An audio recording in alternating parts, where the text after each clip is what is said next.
What's up, my friends, and welcome into the PHLY Phillies pregame show, brought to you by our friends, of course, over at Bet365.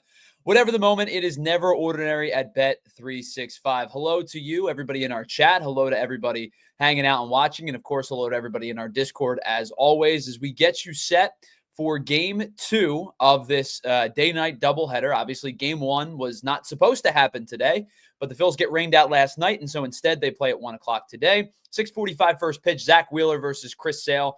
We'll get to that. We'll get to our lineups. What's up, everybody? K-Red, INS, how's everybody doing? By the way, I know you guys are talking about this, and I'm just going to get it out of the way now. Like, what is going on with the crowns? I noticed it in Anthony's show today as well, and I have absolutely no idea what this is. So if somebody could fill me in on what this crowns thing is, I would really, really appreciate it because I have no clue what's happening in the chat right now. But hello to everybody and welcome. Let's start today's show with a little bit of a recap. If you did not get a chance to see the game or listen to the game or whatever the case may be, understandable, because a 1 o'clock game on a Thursday does not lead to a lot of people being able to watch the game because, you know, we have jobs and things like that. Even my mom said to me today, hey, I got offered tickets to the game and then realized it was a 1 o'clock game and I have a job and can't go. So it was a pretty sparse crowd at Citizens Bank Park. I expect a much larger crowd tonight for Game 2. I expect a much larger crowd for a multitude of reasons. One, of course, being the fact that it is a scheduled 6:45 start. Two, this is a premier pitching matchup, Zack Wheeler and Chris Sale. Again, so we'll get to that in just a second. But let's start with a little bit of a recap for Game 1 in case you did not have a chance to see it. Phils win this one. It was a heart palpitations type of game. Phils win 5-4. They take now the first 2 games of the series, and they take the series victory. So tonight will be bonus, right? Now at this point, though, you say, I want the sweep. I get greedy. Our best pitcher is on the mound. I want that win. If you're a member of the Phillies, that's what you're thinking. If you're a fan, you're saying Zack Wheeler takes the mound. I want this win. And it's going to be hard to come by with Chris Sale on the mound. But the Phillies win Game 1, 5-4. And it was there was a lot to digest. I think the first thing we start with is the player of the game, in my opinion. And this is not something I expected to say at 1 o'clock this afternoon. But I think the player of the game in Game 1 in this 5-4 win was Rafael Marchand. The backup catcher got the start in Game 1. JT's going to catch Game 2. But this feels to me like it was without a doubt Rafael Marchand's best game from both sides of the dish. Was excellent behind the plate, was good at the plate. He had his first home run of the season. He picked up 3 RBIs on the night, including the hit by pitch, which ended up being the run, which gave the Phillies the victory because it was a tightrope act for a while. And then Matt Strahm comes in and gives up the 2 runs. It's 5-4 and then, or 4-4, excuse me. And then Marchand gets hit with the bases loaded and they end up winning the game. But 3 RBI on the day. He scored twice. And so offensively, this was a big day for him because he was really struggling this year offensively. And I understand it's really hard to get into a rhythm for any player. But knowing as a backup catcher that that's what you are, is a backup catcher, it's hard to stay locked in. And it's hard to do that cliche of, well, I'm ready when my number calls. I'm ready when the manager calls my number. And that's a difficult task. And it's something that I have given flack to Garrett Stubbs in the past for because he just didn't have it offensively. And it's something that I've given Rafael Marchand flack for this season so far because he's struggled. And to a point, like INS says, right, there's no rhythm as a backup catcher, but you do have to be ready when your number is called. And so far this year, heading into today, Rafael Marchand was hitting just 129 and did not have an extra base hit to go along with it. He was also slugging 129, but 3 RBI, his first home run of the season, brings his average up, brings his on-base percentage up, brings his slugging up. And he was, to me, the storyline in this game. He was the lifeblood of the offense in today's game. And again, drove in the run that mattered the most, which was the winning run. And then defensively, I still have questions about Rafael Marchand as a pitch framer in terms of stealing strikes and things like that. I have questions about Rafael Marchand as a pitch sequencer. And I don't mean questions as in, like, I don't trust him. The book's still out on him as a pitch sequencer. But the one thing that I never have any issues and never have any questions about is Rafael Marchan's arm behind the plate. We talk about JT Realmuto's pop time all the time, and rightfully so. Of all catchers across baseball who have at least 10 throws down to second base, Rafael Marchan is second, or excuse me, JT Realmuto is second in pop time to second base at a 1.87. He's made almost 25 throws down to second base. It's not a small sample size through the first, almost 60 games of the season. We know year in and year out, when you talk about pop time, you talk about JT Realmuto. But Rafael Marchan is maybe not just as good, but he's pretty darn close to being in that spot. Now, he doesn't qualify for that 10 throw sample size, but if he did, he'd be at a 1.90. And that's what his pop time is down to second base on his throws this year, is a 1.90. He's made 8 throws to second, which would put him in the top 10 if it were for the, at the prerequisite qualifier of 10 throws down to second base.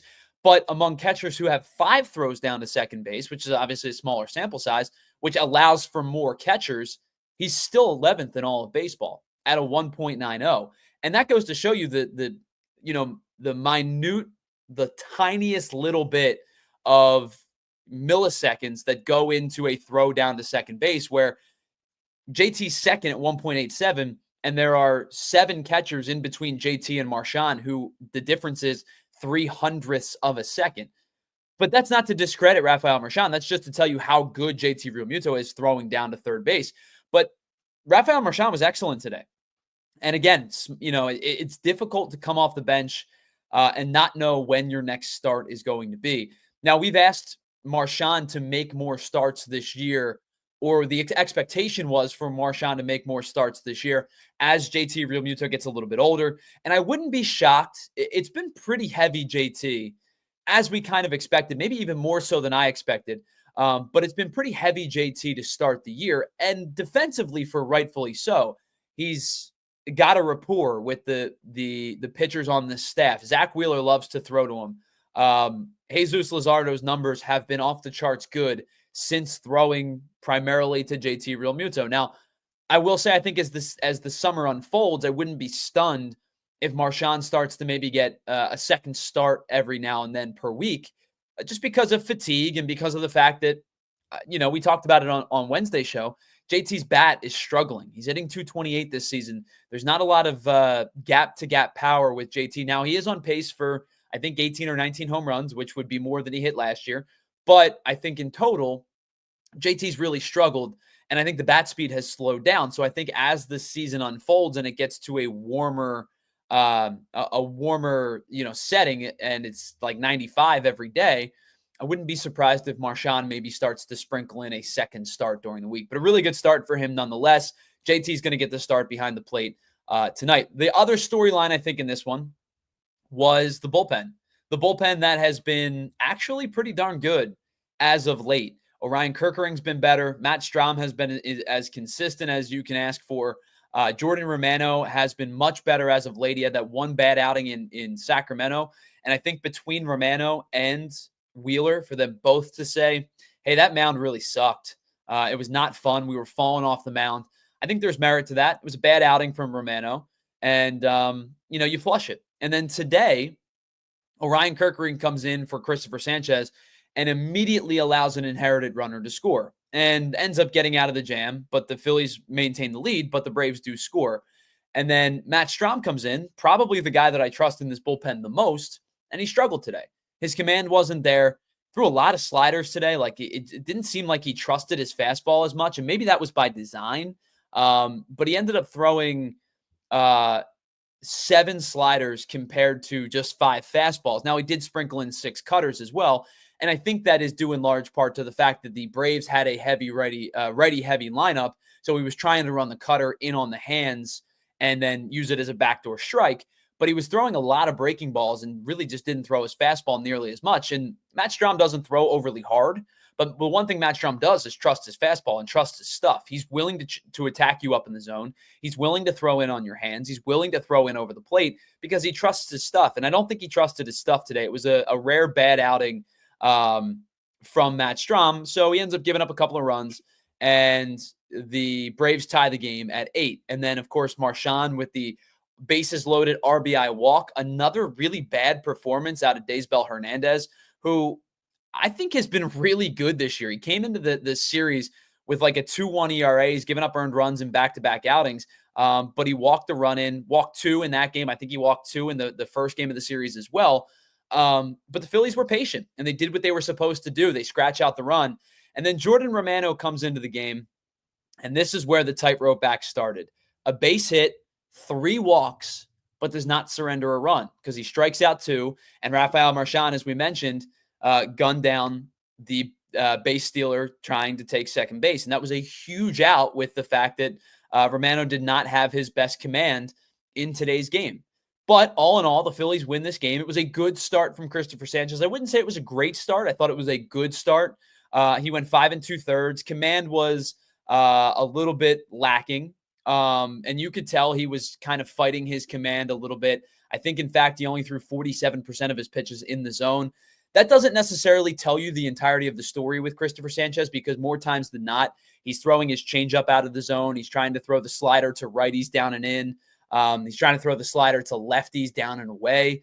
So I think more times than not, Christopher Sanchez is the type of pitcher whose in-zone numbers are deceiving. You really want to see what his strike percentages were in terms of called strikes plus whiffs. But I didn't think it was the best outing from Sanchez today, but he went 5 2/3. He pitched into the 6th, ended up giving up the 2 earned runs, struck out 5, scattered 7 hits. And for a guy who has struggled against the Braves in his career, had a above 4 ERA against the Braves coming into this game, I thought it was a good enough outing to keep the Phillies in the ballgame. And that's exactly what he did. He threw a lot of off-speed stuff today, but, it was good enough when it mattered most to get the job done. He threw 27 sliders, 21 changeups, so he threw 48 of his 88 pitches were off-speed stuff, but did a good enough job of keeping them off balance. And I thought the changeup, as usual, was his best pitch. He didn't have the same command that he normally does, but when it was on, it was effective. So he got 7 whiffs and called strikes combined on 21 changeups. He didn't throw it nearly as much as he normally does, especially to right-handed hitters, but he battled. And that's like the common theme that Phillies pitching has done this year. Even when they don't have their best stuff, they have battled and kept the Phillies in ball games. And it's why MLB Network has talked about it recently. It's why we talk about it all the time. And it's why the national conversation about the Phillies rotation is if it's not one of the best, if it's not the best, it's one of the best starting rotations in all of baseball, right? Jesus Luzardo, when he doesn't have his best stuff, it's like, wow, Luzardo went 6 innings and gave up 2 earned and struck out 6, and the Phillies won again. He didn't really have his best stuff tonight, but they win because his best stuff is still better than like 75% of the league. Same with Zack Wheeler. Same with Chris Sanchez. This rotation is so darn good that when Christopher Sanchez has an off night, which I guess you could consider that today because of command and things like that, they still pitch into the 6th. They still give up 2 earned runs. They give their team a chance to win the game each and every night. John Marks has talked about this all the time. Like, they're going to win 90 games just because of their starting rotation. It's about how do you get the next 5 or 8 or 10 to win the division. They've put some serious distance between themselves and the Braves. I know it's only May 29th, but the Phillies are 10.5 games above the Braves right now. They're 2.5 games above the Mets, who I don't know if they play tonight or not. I haven't checked in. They do not. So the Phillies could be up to 3 games above the Mets by the time this is all said and done. And, again, another win. Just keep stacking wins and keep stacking series wins. And that's what they've done in the month of May. All right, before we pause for just a moment, the lineups are out for both the Phillies and the Braves. We're going to run through those very quickly. For the Phillies, it is Trey Turner leading off once again. He'll be at short. Kyle Schwarber is going to hit second tonight. A little bit of a change in the lineup. Schwarber is going to hit second to try to split up the 3 righties, or excuse me, the 5 righties after that, because then it's Alec Boehm's going to hit third and play first. No Bryce Harper again in this one. Didn't expect him in this one. I figured he would probably not come back until at least tomorrow against the Brewers. But Boehm's going to play first and hit third. Nick Castellanos is going to be in right again, and he's going to hit fourth. JT behind the dish is hitting fifth. Edmundo Sosa is going to get the start at third. Weston Wilson will hit seventh and play left field. Bryson Stott will get a rare start against the lefty, probably more out of necessity than anything else. He's going to hit eighth. Johan Rojas hits ninth and plays center field. For the Braves, a a lineup that it looks like a lineup we've expected from them, especially when the guy behind the plate is going to do the catching. So Ronald Acuna will lead off and play right field. Drake Baldwin, who's had an excellent start to his season, is behind the plate and hits second. Marcell Ozuna bats third. He's the DH. Matt Olson will be the cleanup hitter and play first as usual. Austin Riley, no surprise, hitting fifth and will play third. Ozzie Albies will hit sixth and play second. Alex Verdugo gets the start in left field for the Braves. He'll hit seventh. Michael Harris, the second, will play center once again. Another robbery play from Michael Harris. It seems like we get one every series. He'll bat eighth and play center. And then Nick Allen gets the start at short. I didn't think Luke Williams was very good at shortstop today. Had an error. Did not have a particularly strong day at the plate. So Nick Allen, the defensive shortstop, is going to bat ninth and play short for the Braves. All right, let's pause for just a moment. On the other side, we'll tell you about the pitching matchup, Zack Wheeler versus Chris Sale. And I'm going to give you one player to watch tonight before we get out of here. This is the PHLY Phillies pregame show brought to you by Bet365. Whatever the moment, it's never ordinary at Bet365. Let me tell you about some of our friends here at PHLY. All right, speaking of Bet365, let's start with them, our presenting sponsor. Whatever the moment, it's never ordinary at Bet365. And the reason is because they live stream 780,000 events each and every year. 90 million users have found out they are the pioneers of live in-game betting. Listen, lines change all the time. You would have been in a roller coaster of emotions if you would have gotten in on the Phillies money line, or how about the run line earlier in the game at -1.5? Well, they end up winning the game by 1. You don't cash, but maybe you think the Braves on that run line and you would have cashed. So lines change consistently throughout the day. You might get better odds in the seventh inning of a game than you would at the start of the game. And that's just the live in-game aspect of Bet365. But it's not just about baseball. You can do baseball, football, basketball, hockey, soccer, but it's not just the big sports across the U.S. It's college sports. It's college hoops. You can bet college baseball as that's starting to ramp up into their postseason. But it's not just those either. How about 78 sports you can live in-game bet across the platform? And get this, new users right now, if you sign up, can get $150 back in bonus bets, whether you win or lose when you bet just $5. So sign up, use the code PHLY365, deposit $10 and place just a $5 bet to get $150 back in bonus bets, whether your bet wins or loses. You can bet those bonus bets on spreads, totals, player props, futures, so much more. Whatever the moment, it is never ordinary at Bet365. Must be 21 and physically located in PA. If you or someone you know has a gambling problem, please call or text 1-800-GAMBLER.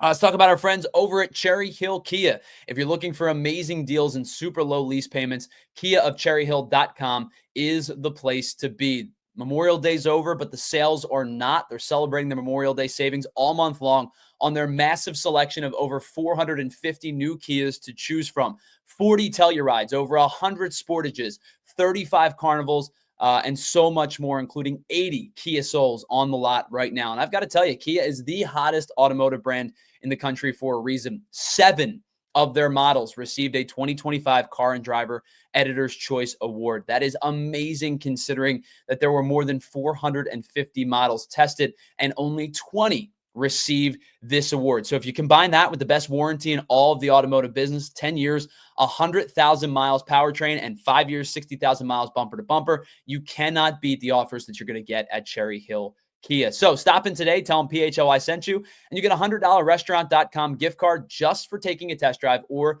completing a trade-in approval. Listen, I know why people buy Kias, or I know people buy Kias elsewhere. I just simply don't know why. Drive home in a new Kia today, just minutes from all bridges, and available online 24/7 at cherryhillkia.com. All right, let's get to the starting pitching matchups. But before we do that, hello to everybody in the chat. K-Red, Nick Aube, INS, everybody who's hanging out with us today. Really appreciate you all. Yes, Andrew Frazier is producing today's show. Andrew, welcome back. It is good to hang out with you once again. Let's get to the starting pitching matchup today because it is a good one, my friends. The two finalists, I shouldn't say finalists, the highest vote getters of the National League Cy Young Award last year. It is the runner-up in Zack Wheeler versus the Cy Young winner in Chris Sale. Let's start with Zack Wheeler. 6-1 this year with a 2.42 ERA, 70 2/3 innings pitched, 88 strikeouts. But Zack Wheeler has been dominant over the last couple of starts. He's thrown 22 2/3 consecutive scoreless innings now. And over his last 3 starts, this is his whip, 0.729. Unbelievable stuff from Zack Wheeler, who continues to age like a fine wine. He just gets better and better and better. And there is no question in my mind that Zack Wheeler is amongst the top 3 best starting pitchers in all of baseball. Now, the last time that Zack Wheeler faced the Braves, it really was not the best of outings. Now, it happened, what feels like an eternity ago, but it was a month and a half or so. But it just feels like that late April slog really hit, and April was a long month, and May's been a long month. But it was not a great outing for him. 5 earned runs over 5 1/3. But if you remember back to that game, 3 of those earned runs were off of a 3-run home run after there was a miscue in the outfield. It was the game that Edmundo Sosa started in left field and Johan Rojas was in center. If you remember that play, the ball kind of just dropped in between them. It was a weird situation. Rojas probably needs to take charge of that ball. He's the center fielder. He's the captain of the team, the captain of the outfield, I should say. Especially with a guy who's not a natural outfielder, that ball probably needed to be caught or at least called for by Jesus Luzardo. Ends up falling. Then Wheeler walks a hitter. And then I think it was Sean Murphy who ended up hitting the home run. I think it was Sean Murphy who hit the 3-run home run. But Zack Wheeler, it wasn't particularly strong in that start. But since that time, it's 7 starts he's made. He has 6 quality starts of those 7. And since April 18th, Wheeler has not given up more than 2 earned runs in any start. He has a 1.55 ERA over that time. And he's throwing strikes, as he always does, just about 2/3 of the time. He's only walked 8 hitters over 46 1/3 innings pitched in that time frame with 60 strikeouts. Zack Wheeler has been so good in the late portions of April into the entirety of the month of May. And he's opposed by a guy who's been equally as good in Chris Sale. Chris Sale has been almost identical since his start on April 19th, which was just a day after the Phillies and Braves game on the 18th. He's 4-3 this year, or 4-3 in that stretch, but had a 1.9 ERA and has struck out 54 hitters over 42 2/3 innings pitched. He struck out 6 or more in 6 of his last 7 starts, and he's gone over eight strikeouts in that time frame 4 times. He's given up just 2 earned runs or less in every single one of those starts. This is going to be a really, really good pitching matchup, and it's 2 teams that know each other well. It's 2 pitchers that know each other's lineups well. Zack Wheeler is it's no secret to what Zack Wheeler is going to throw. He has 291 at-bats against the Braves lineup today. He's faced Ronald Acuna, Ozzie Albies, Marcell Ozuna, and the next at-bat for Austin Riley 50 times or more in terms of just at-bats alone. He's faced all of those guys over 50 times when you include their plate appearances. And Zack Wheeler's been really good against the Braves. 206 average for the group as a collective, 240 on base, sub 400 slugging. He's done a really good job of limiting damage against the Braves lineup. But Chris Sale's been pretty good against the Phillies as well. 101 at-bats against this team. Now, 46 of them have come against Nick Castellanos, but 26 for 101 are the Phillies against Chris Sale, and they've struck out 40 times in those 101 at-bats, so it's just shy of a 40% strikeout rate in the at-bats. They've hit 257 off of them, but of course, as Chris Sale does, he's limited the walks, just a 279 on-base percentage. This is going to be a really good pitching matchup tonight, and I'm really, really excited about this one. All right, before we get out of here tonight, let's take a look at one player to watch as we get you set for the Phillies and the Atlanta Braves beginning at 6:45. The player to watch tonight to me is Bryson Stott. And the reason that the player to watch is Bryson Stott today, because this is a very rare time where Bryson Stott is going to start against a power left-handed pitcher. Normally in this situation, if the Phillies were 100% healthy and Bryce Harper were playing tonight, Bryson Stott would not play in today's game. Bryson Stott would have started in game 1 against A.J. Smith-Shawver, which he did. And then Edmundo Sosa would have started game 2 at second base with Sale on the mound. But because of Harper's injury from being hit by the pitch on Tuesday night, Sosa is now going to play third, and Bohm is going to play first. So that leaves Bryson Stott having to play second base, because your 2 options were, do you want Stott and Wilson, or do you want Wilson playing out of position and Kepler in left? And the obvious choice is I would much rather Stott at second base, even if it's just for defensive purposes, and Wilson in left, than the alternative being Kepler, who's really struggled against left-handed pitching this year himself, and Wilson out of position, whether it's playing second or third. I don't really want either of those two things, so this makes a lot of sense. But Bryson Stott has only had 2 at-bats against Chris Sale in his entire career. He's 0 for 2. It's a very small sample size. He only has 38 at-bats against left-handed pitching all season. He's 9 for 38, and 8 of those 9 hits have been singles. He only has 1 extra base hit against the left-handed pitcher this season. So the player to watch for me is Bryson Stott, because I'm going to be really interested to see if he puts together competitive at-bats against one of the most difficult left-handed pitchers to pick up from the left side, right? Schwarber is fine. Schwarber has hit against lefties all year. He's hit against lefties over the last 2 years. Bryce Harper has been very productive against lefties as of late as well. But obviously with no Harper in the lineup, it becomes a much more difficult task. So to me, Bryson Stott is the player to watch tonight, because I'll be interested to see what he does against the lefty. And it makes sense as to why he's hitting 8th today. First and foremost, they have 7 righties in the lineup, so they're going to want to split the righties at some point. But I think it makes sense as to why Bryson Stott is kind of low in the lineup, because I think what they're looking for is havoc out of Bryson Stott and Johan Rojas on the bases at 8 and 9. Like, if either of those guys get on, I think they're going to be trying to move. I think Drake Baldwin is not the defensive catcher that Sean Murphy is. Now, obviously, with a lefty on the mound, it's a little bit more difficult to try to get in motion. But I think with those 2 guys at the bottom of the lineup, what Rob Thompson's trying to do is understand that neither of those guys are going to win the matchup per se against Chris Sale. But if either of them get on, I think it's going to be all systems go in terms of trying to steal a bag or create some havoc on the base paths. Take the extra bag, go first to third type of stuff. All right, that's going to wrap things up for our PHLY Phillies pregame show, of course, brought to you by our friends over at Bet365. Whatever the moment, it's never ordinary at Bet365. We have another link. It's a different link than what the pregame show is, and I'm about to just drop that in the chat for you. For our watch along, you can head on over to that link. Andrew and I will be live in about 10 minutes. We'll get you started right after first pitch. But enjoy the game tonight. We'll be back with you in a couple of moments. But enjoy the Phillies and the Braves as the Phillies go for a 3-game series sweep with Zack Wheeler on the mound. All right, we'll talk to you in just a couple of minutes on the PHLY Phillies watch along. Thanks so much for checking out the PHLY Phillies pregame show, and we'll see you in a little bit. We all silly like the mayor.